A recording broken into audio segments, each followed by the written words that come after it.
Aujourd'hui, c'est le premier safar. La lune a été aperçue le samedi soir. Comme toujours, des marches pacifiques sont organisées un peu partout dans le pays. Notamment celle qui se passe à l'université Cheikh Anta Diop de Dakar et à la ville de Diourbel. Mais cette fois-ci, ça se passe à l'université Gaston Berger de Saint-Louis, où les étudiants mourides se sont réunis pour faire une marche pacifique pour marquer le début du mois béni de Safar, en préparation du Grand Magal de Touba. Pendant la marche, une seule et unique chanson est entendue. Mim Réew Bamba ko moom jërëjëfe Borom Touba, pour rendre grâce à Cheikhoul Khadim et donner une information, à savoir le pays lui appartient.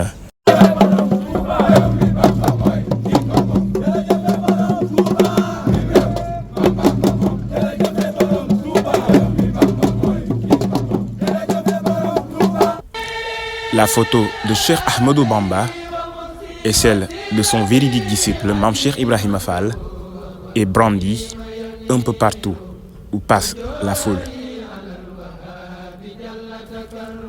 Cette marche est faite dans le but de marquer le début du mois de Safar en se jetant dans un état de joie immense, inexplicable. La marche est accompagnée par une distribution de café qui n'échappe même pas aux boutiquiers. De même que les joueurs qui ont arrêté leur marche pour en boire.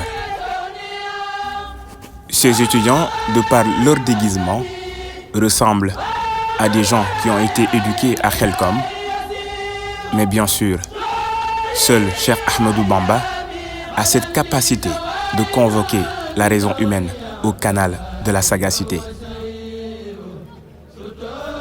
Cet enfant, complètement sidéré par la foule, pédale doucement son vélo pour goûter au climat de joie de cette action de grâce. Eux aussi, étant des étrangers, ont peut-être beaucoup de questions dans leur tête. Celui-ci, sa joie lui pousse à s'étendre sur la route pour jouer le jeu avec la voiture qui a un seul objectif, de passer. Mais aussi, de par ce visage, se trouve la joie avec son sourire en distribuant les taches de café. Ces vases, la marche ne les concerne pas, mais tout mouride aimerait en avoir pour les égorger le jour du 18 Safar.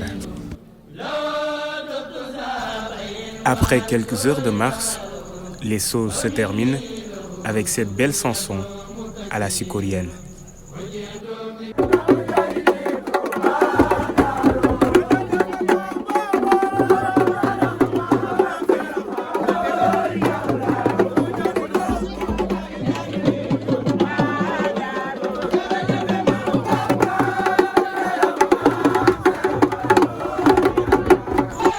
La marche est terminée, mais la journée ne s'arrête pas là.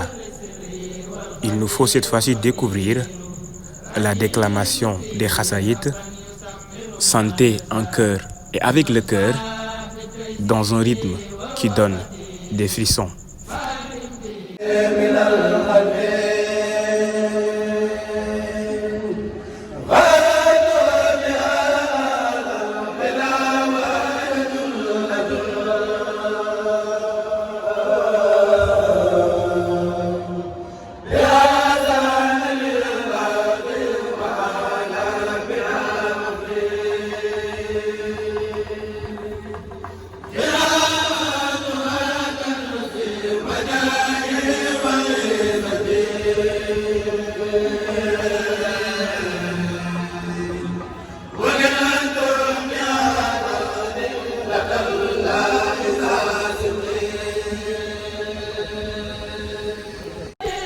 La journée continue toujours avec ce discours de Serigne Abibou Mbacké, issu de la famille de Cheikh Ahmadou Bamba, qui nous parle de l'histoire du Magal et pourquoi et comment doit-on fêter le grand Magal de Touba, tout en nous rappelant cette histoire inspirante qui nous montre pourquoi il est bénéfique de travailler pour Cheikh Ahmadou Bamba.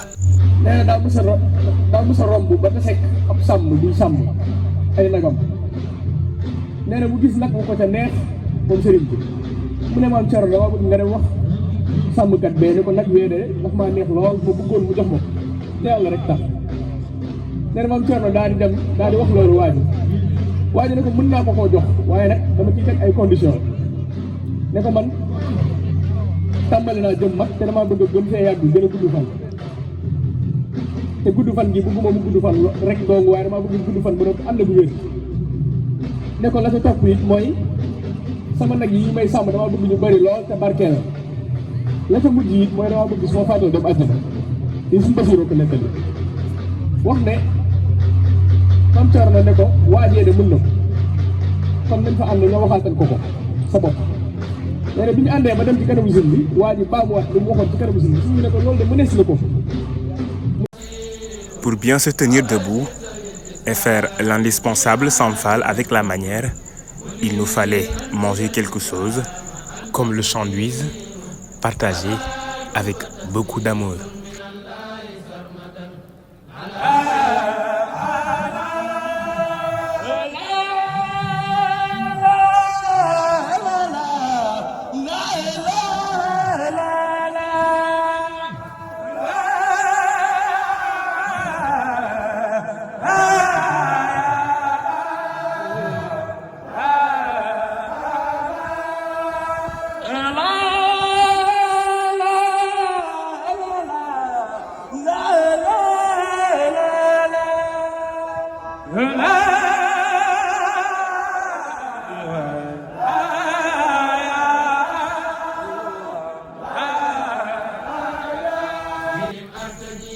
Des étudiants dotés d'une intelligence sociale et d'un sens relationnel et un amour sincère pour Cheikh Ahmadou Bamba n'ont ménagé aucun effort pour la réussite de cette journée.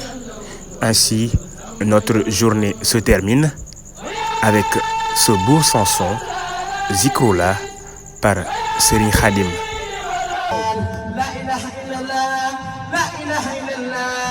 لا إله إلا الله يا رب شيخ إبراهيم فال لا إله إلا الله لا إله إلا الله فلا إله إلا الله لا إله إلا الله يا رب شيخ إبراهيم فال لا إله إلا الله لا إله إلا الله فلا إله إلا الله لا إله إلا الله يا رب شيخ إبراهيم فال ذكر الله لا إله إلا الله لا إله إلا الله لا إله إلا الله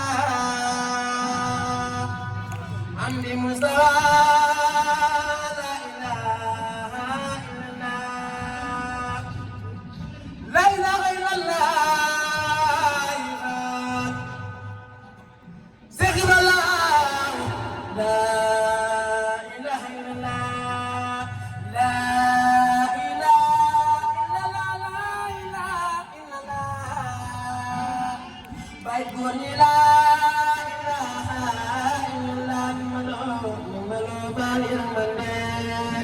بالفعل أكيد من بعد